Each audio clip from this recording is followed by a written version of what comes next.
Al-Baqarah verse 6. Innal ladhina kafaru sawa'un alayhim anzartahum am lam tunzirhum la yu'minun. Our first word is inna, which is often translated as indeed. Next, we have a relative pronoun alladhina, meaning those who. Up next is a verb kafaru from the root kafare. It's form one verb conjugated in third person masculine plural perfect tense, meaning they disbelieved. So alladhina kafaru means those who disbelieve. Moving on, we have sawa'un meaning equal or same from the root sin well yeah. And the last radical yeah has shifted to hamza for this noun. Up next is alayhim, which is preposition ale plus pronoun him, meaning on them or to them. As for translating sawa'un alayhim, we can tell from the dhamma that sawa'un is in nominative case, so possibly sawa'un is the predicate of inna, and there is an implied subject it. Then, this first line could be translated as for those who disbelieve, it's the same to them.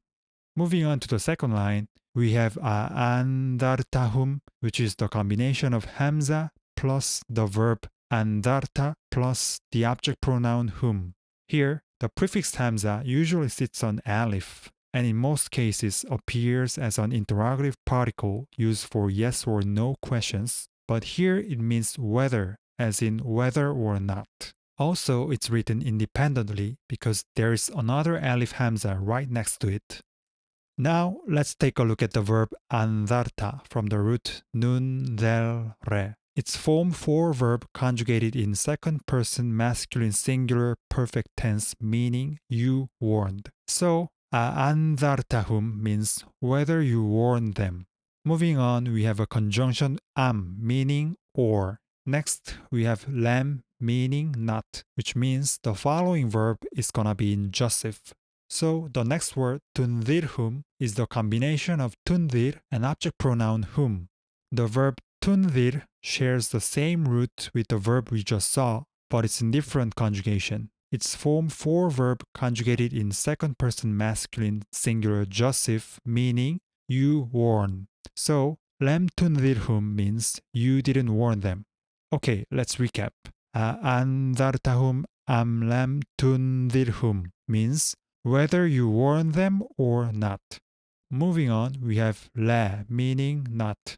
And finally, we have yu'minuna, which is the same verb we saw in our previous video on verse 4.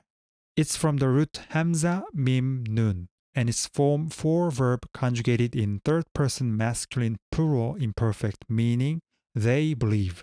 So, la yu'minuna means they don't believe, or they will not believe. Before wrapping up, let's do a parsing drill with these two verbs that have the same root. First, what can you tell from the suffix ta? Is it perfect or imperfect? Right, it's perfect tense, second person, masculine singular. Next, what can you tell from the prefix a? Which form is it? It's form 4.